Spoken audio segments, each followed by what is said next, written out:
Seja muito bem-vinda, seja muito bem-vindo ao podcast Supremo na Semana, o podcast que conta o dia a dia aqui na Suprema Corte. Eu sou Mauro Burlamac, jornalista da Secretaria de Comunicação Social do Supremo, e junto com o Lucas vou contar como foi o julgamento da ação penal que condenou o ex-presidente Jair Bolsonaro e autoridades do seu governo pela tentativa de golpe de Estado. Eu sou Lucas Mendes, sou jornalista aqui da Secretaria de Comunicação do Supremo. Junto com o Mauro vamos destrinchar essa semana e essa ação penal específica. É isso. A semana foi, ficou por conta, o Supremo ficou por conta do julgamento dessa ação, atraiu a imprensa nacional e internacional, veio presencialmente acompanhar o julgamento aqui na primeira turma do Supremo, e a primeira turma, então, condenou o ex-presidente Jair Bolsonaro e autoridades do seu governo por associação criminosa armada e tentativa de golpe de Estado, entre outros crimes. A acusação da PGR demonstrou que os fatos ocorreram a partir de 2021 e culminaram nos atos de 8 de janeiro de 2023, com a invasão aqui do Supremo Tribunal Federal, Congresso, Palácio do Planalto. Lucas, foram 5 sessões de julgamento. Começou com a leitura do relatório, depois as sustentações orais, PGR, as defesas, Primeiro o réu colaborador, Mauro Cid, depois as demais defesas dos demais réus. E isso foi lá na primeira semana. E aí, nessa semana, então, começou a fase de votação. Começando com o relator ministro Alexandre de Moraes. Vamos falar então do voto do ministro Alexandre, começando pelas preliminares que ele analisou, trazidas pela defesa, Lucas. Legal, perfeito. O relator começa a apresentar seu voto, em qualquer julgamento, e aqui neste caso, como várias defesas apresentaram questões preliminares, essas questões geralmente são analisadas antes do mérito, Uhum. E a gente destaca algumas das preliminares que foram debatidas nesse julgamento. Acho que a primeira, talvez uma das mais importantes, seja a competência. Isso gerou muito debate, não só no julgamento, mas durante todo esse tempo, que a ação tramita aqui no Supremo, que é se o Supremo é, de fato, o órgão competente para processar e julgar essa ação penal. Então, o ministro, ele já havia negado isso anteriormente. Lá no recebimento da denúncia, lá no recebimento da denúncia, a própria turma já havia negado essa competência, mas as defesas questionam de novo, claro, e aí analisa novamente. É a falta de uma pessoa com foro privilegiado, seria isso, Não Exatamente, esse foi o ponto principal, e aí a questão ressaltada pelo ministro foi isso, que o caso é um caso derivado de uma investigação criminal, de um inquérito que tramitava aqui já há algum tempo por questões de conexão com pessoas, com autoridades, com foro aqui no Supremo, e aí por isso essa investigação já estava aqui, e esses fatos foram sendo descobertos pela investigação, levou a Procuradoria-Geral da República a apresentar uma denúncia aqui no Supremo, o local que já supervisionava essa investigação, e aí, naturalmente, o processo continuou tramitando aqui até o fim do julgamento com a condenação dos réus. É isso, na verdade, a competência, então, do Supremo por isso, a investigação ligada às milícias digitais, fake news, esses fatos todos vêm no bojo, vamos dizer assim, como eles gostam de falar no juridiquês, no bojo dessas investigações se levantam esses fatos, então permanece no Supremo, com o ministro Alexandre, relator, e aí o ministro Alexandre sendo da primeira turma. Isso, até porque a turma é o órgão competente para analisar casos criminais no Supremo. Essa é uma questão que mudou ao longo do tempo, mas atualmente, pelo regimento, o regimento aqui do Supremo, as questões criminais, enfim, ações penais, a competência para análise é das turmas. Como o relator dessa investigação é o ministro Alexandre de Moraes e ele compõe a primeira turma, logo a competência é da primeira turma. Porque fora da turma, a competência do plenário é só quando é presidente da República no exercício, presidente da Câmara, do Senado, ou seja, fora daqueles casos autoridades específicas vão para o plenário. As demais ações penais inquéritos e ações penais vão para as turmas. Permanece na turma, exato. Lucas, também teve a alegação de cerceamento de defesa, foi isso? Isso, vários advogados levantaram essa questão, questionando alguma dificuldade para acessar dados da investigação, mas também questionando um excesso de informação e, na visão dos advogados, o pouco tempo para analisar esse material. Foi citado ali o tamanho desses arquivos, que beira ali 70 terabytes de informação. Sabe-se lá o que é isso, eu não consigo nem imaginar a quantidade. Exatamente, e é importante ressaltar que, inclusive, o relator colocou isso durante o julgamento, esse material ele refere-se a tudo que foi levantado durante essa investigação. Então, digamos assim, o material bruto da investigação. E as defesas precisam ter acesso a esse material por uma questão que tudo que é levantado, a defesa pode e deve acessar. Então, Claro. essa questão foi colocada, todos os advogados tiveram acesso a esse material, mas, conforme o relator colocou ali, a acusação não usou a integralidade desse material e boa parte desse material não era prejudicial ao regular a regular análise dessa ação, né, a continuidade normal do julgamento. Então, não teria trazido prejuízo para as defesas esse material muito vasto e o tempo normal de análise para ele. Então, essa questão foi outra questão preliminar que ele rejeitou durante o julgamento.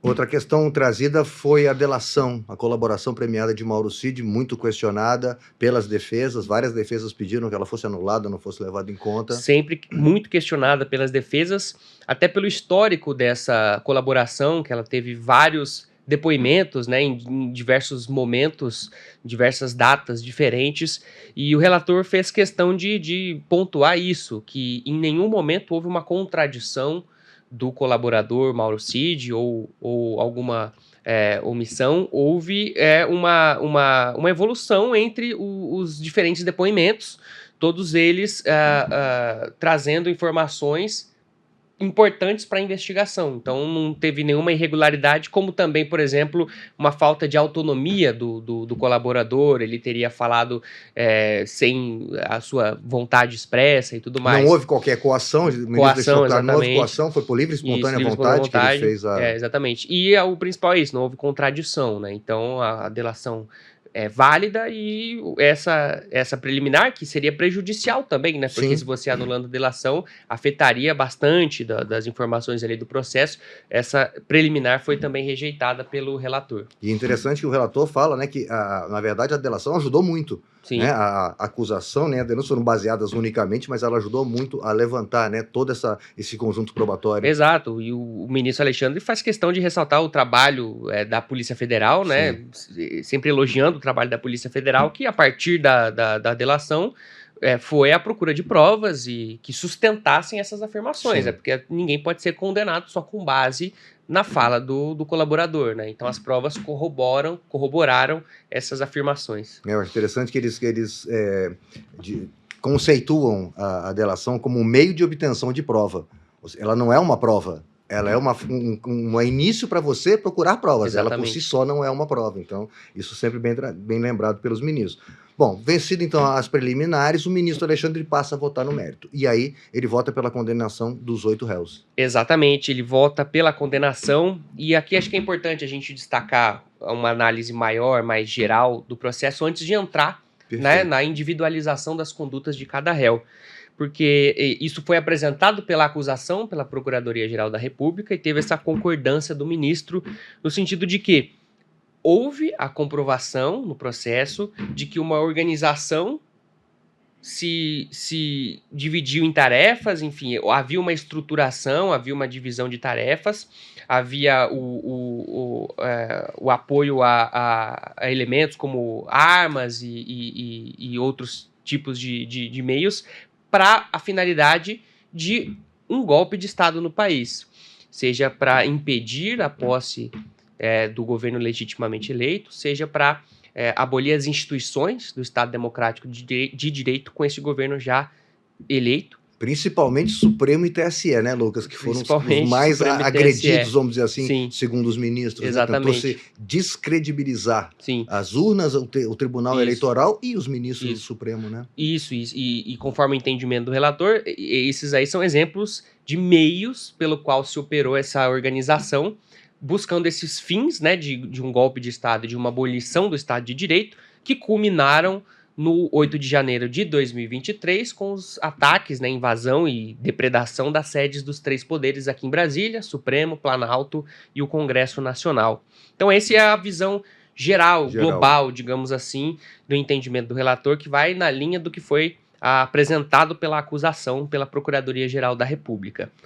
E aí ele faz a análise das provas, eu acho interessante, né, Lucas? Porque o ministro tem uma visão geral, panorâmica, vamos dizer assim, e começa a juntar as provas uma a uma. Quando ele junta tudo, ele monta assim, um cenário completo, mostrando, foram atos todas as autoridades do governo, ao mesmo tempo, todos eles com anotações relativas a isso, fazendo reuniões relativas a um golpe, a uma abolição do Estado Democrático, fazendo lives, divulgando nas redes sociais através das milícias digitais.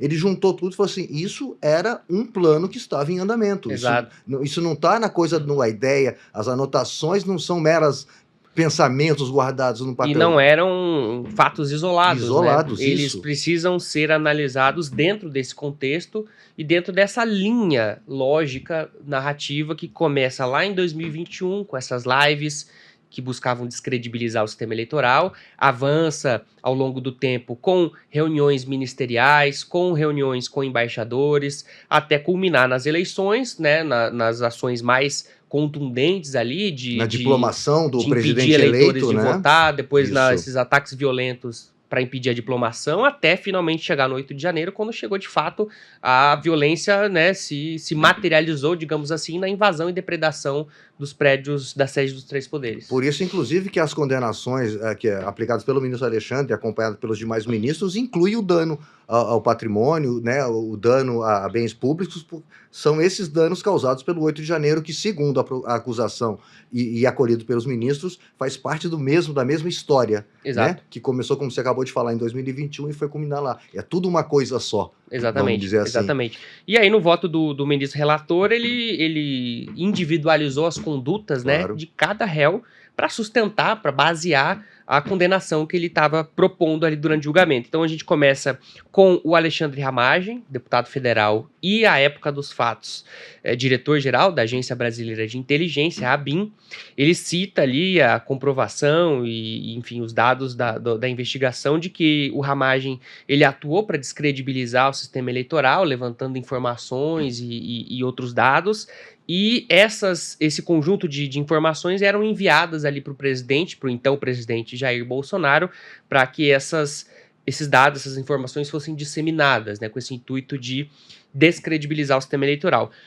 Lembrando que, para o Alexandre Ramagem, 2 dos crimes imputados para todos os réus não foram processados, dano qualificado e deterioração do patrimônio tombado, porque eles foram suspensos por decisão da Câmara dos Deputados. Esses são os atos de 8 de janeiro, exato, quando Ramagem já tinha sido diplomado deputado federal. Exatamente. E aí suspende essa parte da ação penal contra ele e ele virá responder eventualmente no final. Isso. Tá. E os outros 3 crimes continuam normalmente, okay, o processamento e o julgamento. Tá. Depois o Almir Garnier, almirante da Marinha, que foi comandante da Marinha.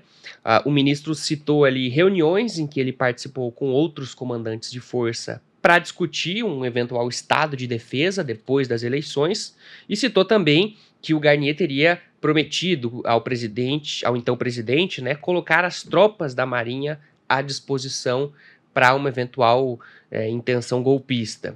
Além de um desfile de blindados que que foi promovido, aliás, em frente ao Palácio do Planalto, aqui na região da Praça dos Três Poderes. Imagens, no Brasil, né, que circularam aí, todo mundo pôde ver isso acontecer, ficou bem famosa essa imagem. Sim, sem dúvida. O Anderson Torres foi ministro da Justiça e, à época de 8 de janeiro, ele era secretário de Segurança Pública aqui do Distrito Federal. O ministro Alexandre destacou a atuação da Polícia Rodoviária Federal, que estava subordinada ao então ministro da Justiça, né? Certo. A atuação da PRF para tentar barrar a ida de eleitores em regiões onde, estatisticamente, o então candidato Lula tinha mais intenção de voto do que o Jair Bolsonaro. Entendi. Além, claro, da participação também de Torres em reuniões ministeriais, para mobilizar ali comandantes para aderir ao golpe. Certo. O general Augusto Heleno, ministro-chefe do Gabinete de Segurança Institucional, o ministro destacou a participação também do Heleno nessas reuniões ministeriais, inclusive destacando falas do Heleno ali, por exemplo, temos que virar a mesa, coisas do tipo. Se precisa dar um soco na mesa, tem que ser antes das eleições. Exatamente. E anotações encontradas numa agenda com ele, que tinham também relação com essa estruturação dessa intenção golpista pelo último governo. Perfeito. Jair Bolsonaro, então presidente da República, o ministro destacou a função de líder que ele exerceu sobre toda essa organização e o fato dele ter reunido indivíduos e integrantes das Forças Armadas e do seu próprio governo para atuarem nessa organização com esse intuito de se perpetuar no poder ali mesmo com a derrota eleitoral. Certo. Mauro Cid, tenente-coronel e ex-ajudante de ordens de Jair Bolsonaro, o ministro destacou que ele teve conhecimento dos planos golpistas citados na investigação. Aí a gente pode destacar aquele punhal verde e amarelo, sim. Copa 2022, que tinha até a previsão de assassinato de algumas autoridades, e que o Cid também conversou sobre financiar essas ações, né, e conseguiu dinheiro para essas condutas. Certo. O Paulo Sérgio, que foi comandante do Exército e foi também ministro da Defesa, o ministro destacou o relatório elaborado pelas Forças Armadas, à época antes da eleição. Uhum. Durante e depois das eleições, né? Sobre as urnas eletrônicas, relatório que fica ali um tom meio ambíguo, ali sugerindo a possibilidade de existência de fraudes nas urnas eletrônicas, e também a participação do Paulo Sérgio em reuniões com os comandantes de força quando ele já era ministro da Defesa. Certo. Finalmente, o Walter Braga Neto, o destaque do ministro relator foi que ele tinha contato com os líderes dos acampamentos em frente às unidades militares, ele tinha também articulação com o Mauro Cid e com aqueles militares chamados de Kids Pretos, que são os militares com formação em operações especiais do Exército. Então, resumidamente, essas são as condutas principais de cada um dos réus e porque no entendimento do relator e da maioria da primeira turma, eles deveriam ser condenados pelo caso. E aí o ministro Alexandre, então, foi acompanhado pelos ministros Flávio Dino, Carmen Lúcia e Cristiano Zanin, presidente da turma, na íntegra com relação às condenações. É exatamente, isso? Exatamente. Houve algumas nuances, digamos assim, nos votos de cada um. Por exemplo, o Dino concordou totalmente com a condenação, ele só sugeriu ali que teria havido uma participação de menor importância de alguns dos réus, no caso Paulo Sérgio, o Augusto Heleno e Alexandre Ramagem. Alexandre Ramagem, isso, porque de fato ele olhou ali a denúncia e as vezes que esses réus aparecem, elas são limitadas no tempo, chega um determinado momento ali, para de haver menção a esses réus. Então ele entendeu que devido a essa participação menor, a pena deles deveria ser um pouco menor também, mas esse é um debate que eles fizeram depois. Mas a ministra Carmen Lúcia até fala do caso do Alexandre Ramagem, que em 2021, lá, ou 22, ele deixa o cargo, na verdade, e aí ele se afasta, não aparece mais em reuniões. Isso, até porque ele se candidatou nas eleições e ele se elegeu deputado federal, então ele tinha que se desincompatibilizar do cargo para disputar a eleição. Isso, e aí por estar afastado, a ministra também entende que era um caso que tinha que ser analisado na dosimetria da pena, no tamanho da pena a ser aplicada, tinha que ser analisado com mais detalhe. Mas acho que é importante destacar que houve essa concordância integral, né, na verdade, com a relação à condenação proposta pelo ministro relator. E aí a gente teve o voto divergente, ministro Luiz Fux, um voto aí com cerca de 12 horas, eu acho que um dos maiores votos proferidos aqui no Supremo de uma única vez, talvez tenham tido outros votos maiores, mas de uma única vez. Sim, pegou sessão. 3 períodos do dia ali, de manhã, de tarde e à noite. A sessão começou às 9h10 e acabou às 10h48 da noite, só com o voto do ministro Luiz Fux, um intervalo para o almoço, alguma coisa, foi um voto bastante longo e foi um voto divergente. Isso. Ele divergiu nas preliminares e no mérito, não é isso, Lucas? Exatamente, importante separar as duas coisas mais uma vez. Nas questões preliminares, o ministro entendeu primeiro que o Supremo não tem competência para analisar esse caso. Certo. Esse foi o entendimento dele, que por não haver autoridades com foro, né, o chamado foro por prerrogativa de função, este caso deveria tramitar, na verdade, na primeira instância, e não aqui no STF. Vencido nesse ponto, a segunda preliminar que ele também acolheu, né, das defesas, é a da primeira turma. Ele entendeu que caso a competência seja aqui do Supremo, não caberia, segundo ele, à primeira turma julgar esse caso, mas sim ao plenário do Supremo, com os 11 ministros, porque haveria entre os réus ali um ex-presidente da República, e aí, pelo entendimento, o presidente deveria ser julgado pelo plenário. Porque para ele estaria sendo julgado como presidente, por atos cometidos quando era presidente. Exatamente. Então ele entende que a competência seria do plenário, Isso também já estava definido, né, Lucas, assim, pela turma já tinha definido essa competência também, né? Sim, desde o recebimento da denúncia, como você colocou no começo. Uhum. E destaco também a preliminar da delação premiada, né, da colaboração premiada do Mauro Cid, que aí, nesse caso, ele seguiu junto com a maioria, né, junto com a proposta do relator, de validar a colaboração premiada, validar todo o conteúdo dela e as provas que derivaram dela, né? E com relação ao mérito, a gente recebe muita demanda de jornalistas ali na Secretaria de Comunicação, e uma pergunta assim, são os mesmos fatos, as mesmas acusações, a mesma denúncia que veio, os ministros veem de uma forma diferente, eles viram de forma diferente. Qual é a diferença do voto do ministro Luiz Fux em relação aos demais ministros? Pois isso é bastante curioso.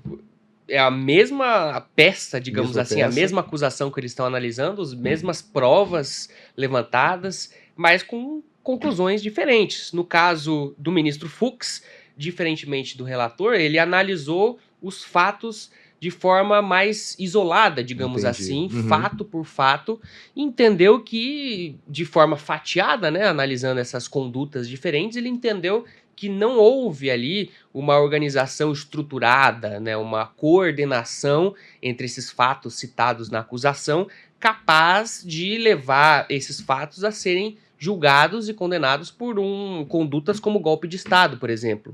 Então, acho que esse é o primeiro ponto de diferença da forma de analisar esse material. Olhando fato a fato, uma live, uma reunião, não configura, né, uma tentativa de abolir o Estado Democrático de Direito, segundo o ministro Luiz Fux. Ele isoladamente, aquele fato. A realização de uma live por si só não quer dizer, né, não está indicando um crime. Um documento achado, como você comentou, do Augusto Heleno, que achou anotações num livrinho, isso em separado não quer dizer nada. Exato. Então o ministro fez essa análise ponto a ponto. E aí ele entendeu que nenhum desses casos... Teve 2 casos que ele considerou que ele acompanhou o ministro Alexandre pela condenação. Exato, o caso do Mauro Cid e do Braga Neto. Para esses 2 réus, ele propôs a condenação pelo crime de tentativa de abolição do Estado Democrático de Direito, apenas por esse crime.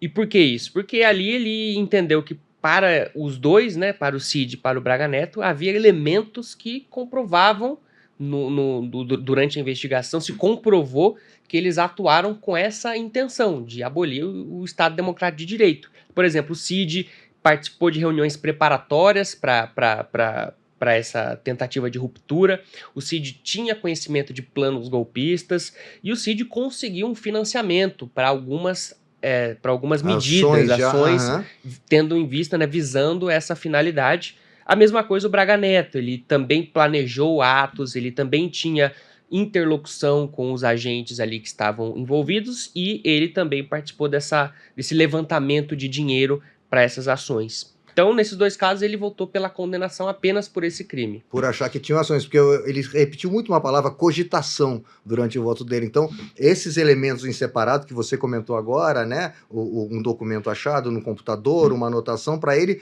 Podia se tratar de uma cogitação, podem ser até atos imorais, ele falou que não são, né, mas não podem ser criminalizados. Então ele fala muito em cogitação, como se eles poderiam se estar cogitando. Isso. Aí acho que entra uma divisão importante também do voto dele, que é a distinção entre atos preparatórios e atos executórios, né? E de que ali, conforme o voto dele, atos preparatórios não poderiam ser punidos, não poderiam ser criminalizados. Essa e aí coisa entra de cogitar um plano... A cogitação que não teria passado para a esfera concreta das ações, né? Não teriam sido executados de fato, propriamente dito, para que enseje, enfim, para que leve a uma condenação. Só Mauro Cid e Braga Neto, ele entendeu que realmente passaram, né, pularam ali e começaram a agir, e aí ele condena... E só para esse crime específico, pelo crime, né, de abolição. Exatamente. Porque o golpe de Estado, na verdade, ele diz que absorve o outro, né? Então ele ficou só com essa... Isso, e não teria a organização criminosa, porque ele já disse que não viu, não enxergou, não existiu essa organização estruturada, e também não teria os outros 2 crimes de dano e de deterioração, que são vinculados ao 8 de janeiro, porque também não teria como imputar a esses réus a participação direta nesses atos de 8 de janeiro. É isso, então aí condenados, né, por essa, em alguns momentos, maioria, 4-1, esses casos que você apontou, Mauro Cid e Braga Neto, o ministro Fux votando, acompanhando pelo crime de abolição só. Os ministros passam, então, a dosimetria da pena, o tamanho da pena que vai ser aplicada para cada um dos réus. Lucas, dá Isso. uma A dosimetria é destrinchada. uma etapa fundamental, né, importante do julgamento, e ela é julgada, digamos assim, ela é definida depois do mérito, né? Depois que você define por quais crimes deve ser condenada uma pessoa, aí você decide qual o tamanho da pena a se aplicar por esse crime. E foi o que aconteceu. Depois dos 5 ministros terem votado nos crimes, iniciou-se a votação sobre as penas, começando pelo relator, que trouxe uma proposta a partir da técnica, né, de fazer a dosimetria, que aí leva em conta vários fatores, como a idade do réu influencia, se há atenuantes ou se há agravantes na conduta ali específica. O tipo penal que tem no Código Penal, nas leis penais, ele prevê a pena, o tamanho da pena, né? Eu tinha notado aqui, esse de organização criminosa, por exemplo, reclusão de 3 a 8 anos. Abolição do Estado Democrático de Direito, reclusão de 4 a 8 anos. Então, os crimes têm a sua previsão de pena, a sanção que vai ser aplicada, e aí na dosimetria da pena que você está explicando, exato, eles fazem essa análise se vai para o máximo, vem para o mínimo, se tem algum agravante, é isso? A lei, ela propõe uma margem, né? Entendi. Não propõe uma pena específica, né? Certo. Então, cabe ao julgador definir que pena específica aplicar, levando em conta esses fatores de cada réu. E aí é importante destacar também que na votação da dosimetria, o ministro Fux, ele deixou de votar na maioria das penas, votou apenas nos casos em que ele votou para condenar. Pela condenação. No caso que a gente acabou de citar, Mauro Cid e Braga Neto, para o crime específico de abolição do Estado de Direito. Então, só nesse caso ele fez uma proposta de pena. Importante dizer que o Supremo tem uma jurisprudência que autoriza o ministro votar na pena, mesmo tendo votado para absolver o réu. Mas aí foi uma opção individual do ministro Fux de deixar de votar, coerente com a sua posição, de deixar de votar na pena nos casos em que ele havia absolvido. E, Lucas, as penas, réu por réu, vamos lá. Vamos lá para as penas, começando com Jair Bolsonaro. Jair Bolsonaro, apontado, né, e condenado por liderar essa organização criminosa. A pena imposta ao ex-presidente foi de 27 anos e 3 meses de pena privativa de liberdade, né? Pena de prisão. Braga Neto, Walter Braga Neto. Walter Braga Neto, general da reserva, ex-ministro, teve a segunda maior pena, de 26 anos de prisão. Anderson Torres. Anderson Torres ficou com 24 anos de prisão. Almirante Almir Garnier. Almir Garnier também com 24 anos de prisão, mesmo valor de Anderson Torres. General Augusto Heleno. O Augusto Heleno, 21 anos de prisão. Paulo Sérgio Nogueira. Paulo Sérgio Nogueira, 19 anos de prisão. E por último, Alexandre Ramagem, que a gente comentou que teve aquelas diferenças tanto no voto do Dino quanto no voto da ministra Carmen Lúcia. Isso, ficou com 16 anos, 1 mês e 15 dias de prisão.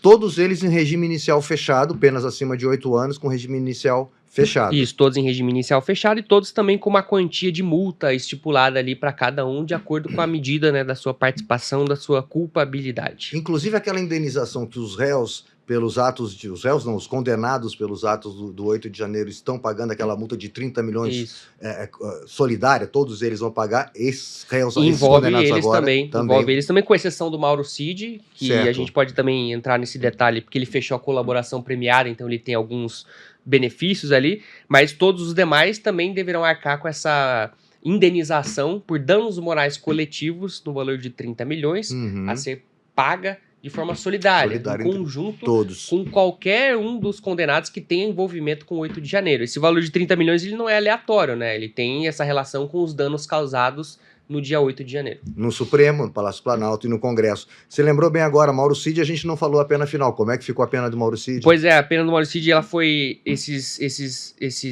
a pena dele, né, os elementos dela foram estipulados quando ele fechou a colaboração premiada e teve essa homologação pelo próprio relator e agora no julgamento foi validado os benefícios que ele pediu. Basicamente, o Mauro Cid vai ter 2 anos de reclusão em regime aberto. Ele vai também poder ter a restituição dos seus bens e valores que tenham sido apreendidos durante a investigação. Esses benefícios se estendem também para o pai dele, a esposa dele e a filha dele maior de idade.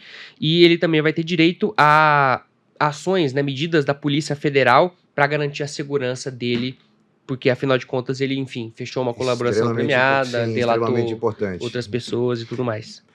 Lucas, outros efeitos da condenação, além da indenização por danos morais coletivos, teve também a perda de mandato do deputado Alexandre Ramagem, é isso? Isso no final do julgamento, definidas as condenações, definidas as penas, houve essas outras sanções, e aí a turma, né, decidiu pela perda do mandato do Alexandre Ramagem, exatamente. A pena de pena superior a 120 dias em regime fechado, o parlamentar não pode atuar, vai estar ausente por mais de 120 dias. Pelo número de faltas que ele teria ali, já não teria como continuar com o mandato naturalmente. E aí o Supremo comunica à mesa diretora da Câmara dos Deputados, que é quem é responsável por declarar, então, né, a perda de mandato. E mais algum efeito da condenação, Lucas, que você tem notado? A gente teve outro efeito importante também com relação à Ramagem, mas que também envolve o Anderson Torres, que é a perda de cargo público. Porque os dois são delegados da Polícia Federal de origem, né? Independentemente de terem assumido outras funções aí ao longo do tempo, mas eles são delegados da PF e a sanção imposta pela primeira turma do Supremo é a perda do cargo da Polícia Federal deles. Outro ponto importante, inelegibilidade. Isso aí é fundamental também e é um ponto que está na lei, né? Está na lei da ficha limpa, que prevê a inelegibilidade por 8 anos após o cumprimento da pena.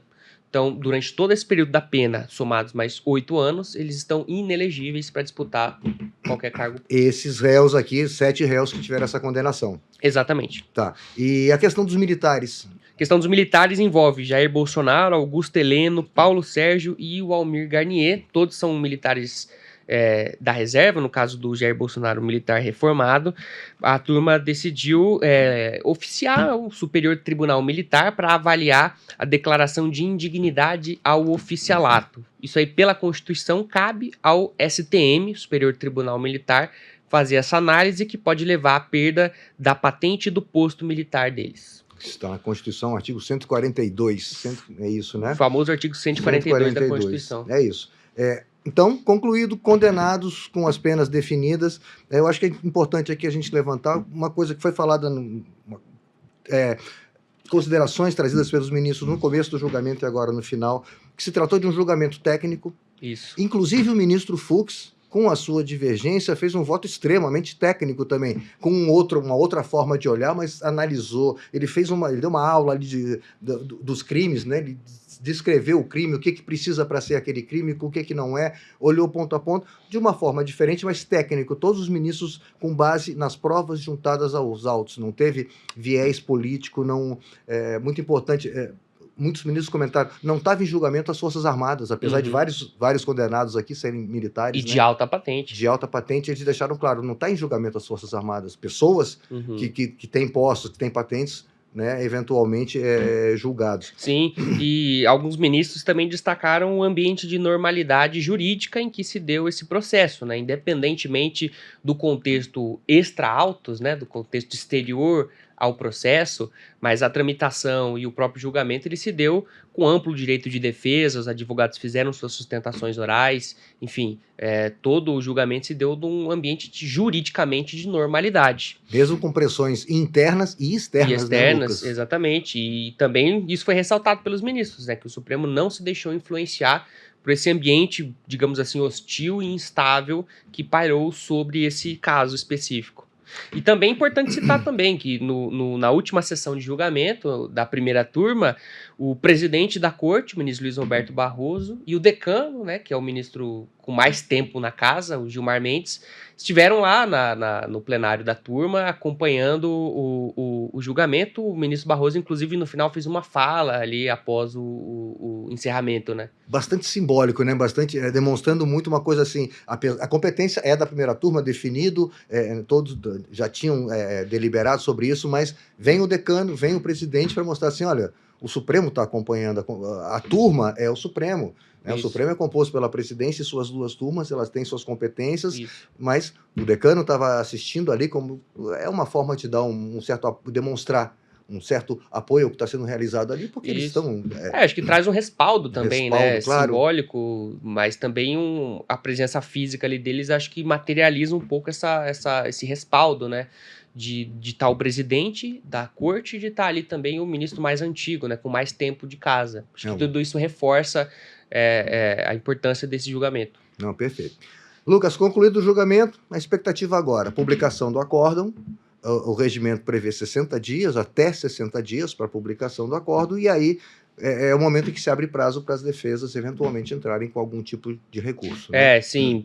Inicialmente a gente tem a possibilidade, né, os advogados têm a possibilidade de entrar com embargo de declaração, que é esse recurso que é usado para questionar pontos da decisão, eventuais omissões, contradições, algum ponto que ficou meio obscuro, que a decisão deixou de mencionar, enfim, serve para isso e, no geral, ele não muda o teor do resultado do julgamento, né? Ele serve para questionar essas questões pontuais. A gente tem precedente aqui, o caso recente do ex-presidente Fernando Collor, condenado com outras 2 pessoas, e um deles, por meio de um embargo de declaração, conseguiu reduzir a pena. Por exemplo, é um ponto que poderia ser usado, por exemplo. Ele não tem a função de mudar o julgamento, mas dependendo do argumento não trazido... Não deixaria de condenado para ser absolvido, mas ele vai, por exemplo, ali... Uma alteração na chamada dosimetria da pena. Isso. Existe também a discussão sobre a possibilidade de embargos infringentes, né? Que aí sim é um recurso que pode reanalisar o mérito ali do julgamento. E no caso, como foi julgado pela turma, ele seria analisado pelo plenário, com os 11 ministros.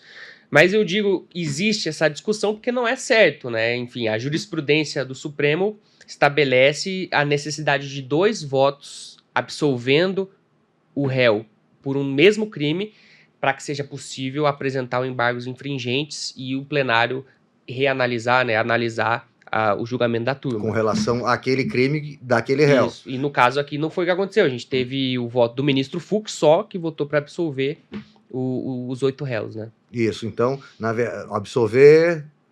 ele condenou por um crime só, como você comentou, Mauro Cid e Braga Neto. Ou seja, nesse ponto só ainda teria mesmo assim um voto só, né? Mas, enfim, possibilidades que existem, né? A gente recebeu antes da conclusão do julgamento muitas perguntas sobre a questão dos embargos infringentes, então a gente tem essa jurisprudência, né, como você mencionou, dos 2 votos, mas a gente não sabe, enfim, as defesas poderem entrar com determinados recursos, sempre elas vai podem. Poder. A questão é se é admissível, né, se isso vai ser considerado possível Exato.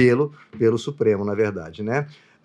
Outra coisa importante lembrar, tem mais 3 núcleos. Sim, essa ação penal é a 2668, é o núcleo 1, também chamado pela PGR de núcleo crucial, certo, que tem ali as figuras mais proeminentes dessa organização. Mas a gente tem os outros 3 núcleos, né, como você citou, que também estão em fase final de tramitação, já estão em alegações finais, alegações finais, a última etapa que as partes se manifestam antes do julgamento e que devem ser pautados aí no decorrer do 2º semestre, né? São casos totalmente relacionados com essa tentativa de golpe, eles são da mesma investigação, todos foram investigados no mesmo inquérito, mas aí na hora de fazer a denúncia, a PGR optou por dividir em núcleos, aí é uma estratégia da acusação, e então a gente tem mais 3 ações ainda abertas com os seus respectivos réus. Que a gente então deve estar aguardando para os próximos meses aí ser chamado para julgamento. Exatamente. Também. Essa é a ideia. É isso, Lucas. E o que vem por aí? Semana que vem, o que a gente tem aí na pauta do plenário? Semana que vem a gente tem um plenário, os casos que estavam, né, reservados para essa semana tiveram que ser adiados por causa justamente desse julgamento aqui da ação penal. A gente nem comentou que nessa semana ficou só por conta da ação penal e aí foram suspensos as sessões de quarta e mais para frente a sessão de quinta, ou seja, não tivemos sessão plenária porque a turma ficou toda todos os dias da semana, ou seja, até a quinta noite, né? Acabou que a sexta não precisou julgando esse caso. Com votos longos, enfim, então foi necessário esse rearranjo organizacional. Mas aí agora na semana que vem do plenário eu destaco uma ADI, né, uma ação direta de inconstitucionalidade, em que se questiona a ampliação feita por uma lei federal da cobertura dos planos de saúde, né, que determinou que os planos devem cobrir procedimentos que estejam fora da lista da ANS, da Agência Nacional de Saúde, é o chamado rol da rol ANS. Taxativo fechado, rol taxativo, que você tem aquele rol, só que eles ali deveriam ser... Só que tiver naquela lista pode ser feito. Isso, aí a lei ampliou isso para que outros procedimentos que não estejam na lei,